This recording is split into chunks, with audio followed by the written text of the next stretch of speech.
চব্বিশের আন্দোলনে অংশগ্রহণ করা আমি একজন সাধারণ পাবলিক আসছি প্রথম আলো নিয়ে কিছু কথা কইতে। এই প্রথম আলো ইন্ডিয়ার দালালি করতেছিল গত 15 বছর, সমস্যা নাই, কিছু বলে নাই। এখন তাদের মা চলে গেছে, তারপরও দালালি করা জানতেছে না। এটা তো হইতে পারে না প্রিয় ভাইরা। এখন আমাদের প্রিয় পিনাকি ভট্টাচার্য দাদা, সাংবাদিক ইলিয়াস একটা ঘোষণা দিচ্ছে যে এখানে গরু জবাই করবে প্রথম আলো জ্যাবল খাওয়ানোর জন্য।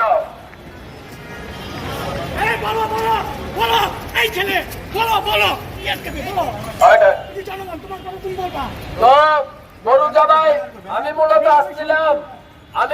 আসছিলাম গরু জবাই হবে আসার আগে পিনাকি দাদারে একটা মেনশন দিয়েছিলাম যে 1 লাখ এত খাটতেছি পাবলিকের লাগে, কমসে কম 2টা বিরিয়ানি দিয়ে।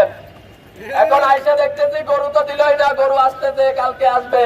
তবে প্রথম আলোর সামনে গরু অবশ্যই জবাই হবে খাওয়ানোর জন্য। প্রথম আলোকে এইরকম দালাল একটু উদাহরণ দিয়ে যায়। কোন মুসলিম যদি পেশাব করতে বসে ওইটারে তারা হাইলাইট করে লেখে একজন মুসলিম পেশাব করতে বসে। আর কোন ভারতের দালাল, আওয়ামী লীগের দালাল যদি কাউরে খুন করে ফেলে তারপরে ওরা মুখে তালা দিয়ে রাখে। তো এই লোকজনই চলতে পারে না ভাই। এখন যাই হোক, আপনারা হয়তো ভাবছেন কোথা থেকে হঠাৎ দূরে এসে দূরে বসলাম। দূরে বসি নাই। এই আন্দোলন জুলাইয়ের আন্দোলনের শুরু থেকে শেষ পর্যন্ত শেখ হাসিনার গুল্লির সামনে ছিলাম। এই বাল প্রথম আলো জানার কি সময় আছে? এই হলো অবস্থা আমাদের। আমরা যখন ব্যানারটা কই আমাদের সিনিয়রেরা কই বুঝলাম না প্রথম আলোর বিরুদ্ধে।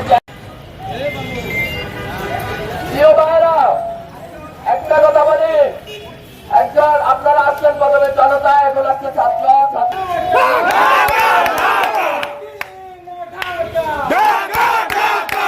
আমি বেশি কিছু বলবো না, আমাদের সিনিয়র ভাইরা একটু বলবে, আমি তো অসুস্থ, আগে বলে শেষ করে দিয়ে যাই। আজ থেকে 1 সপ্তাহ আগে 1 লাখ বাংলাদেশের পাবলিক মায়ের খাওয়া তারা ভালো হয় না। এই হইল প্রথম আলো।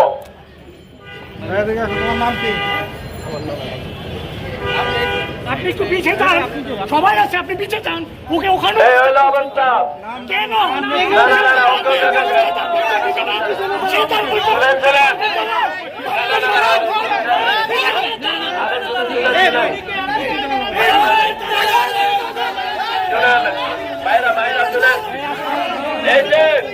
একটা বাস্তব কথা বলি আজকে যে বাইরা একটু দামের 2 মিনিট বাস্তব কথা বলে চলে যাবো প্রিয় ভাইয়েরা।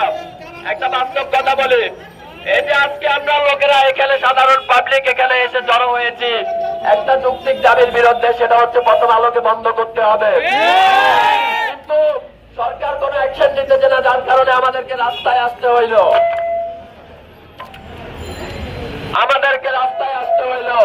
প্রিয় সরকার, আপনারা একটা কথা বলি, রক্তের বিনিময়ে আপনাকে বসাইছি চেয়ারে, আপনি সিচুয়েশন বোঝার চেষ্টা করেন। এই যে লোকগুলো একসাথে হইতে এখানে যদি আওয়ামী লীগের কলদোষের একটা গুলি চালাই দেয়, তখন আমরা কি আওয়ামী লীগের পদত্যাগ চাইবো না সরকারের? এই যে বিষয়টা, ছোটখাটো বিষয়টা, এই কথাটা আপনাকে কানে কে দিবে? আপনার গোয়েন্দা সংস্থা দিবে। সুতরাং আমাদের এখানে আসার আগে গোয়েন্দা সংস্থার বলার উচিত ছিল যে প্রিয় সরকার প্রথম আলোকে বন্ধ করে দেন।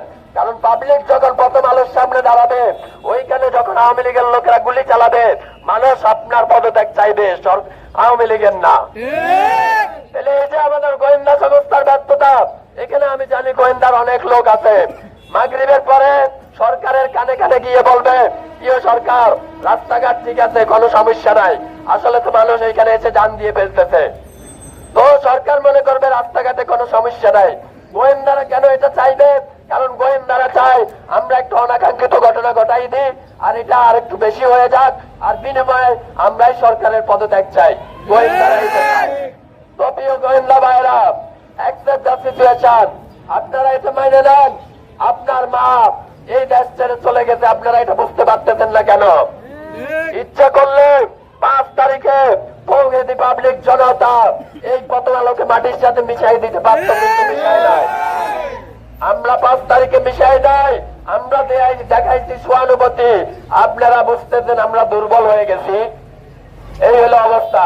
তো প্রথম আলো মনে করতেছে আমরা দুর্বল হয়ে গেছি। আরে ভাই, সিচুয়েশন বোঝার চেষ্টা করেন।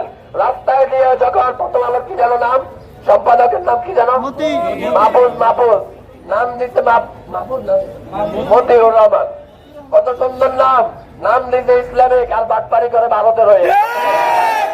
এই হলো বাংলাদেশের অবস্থা।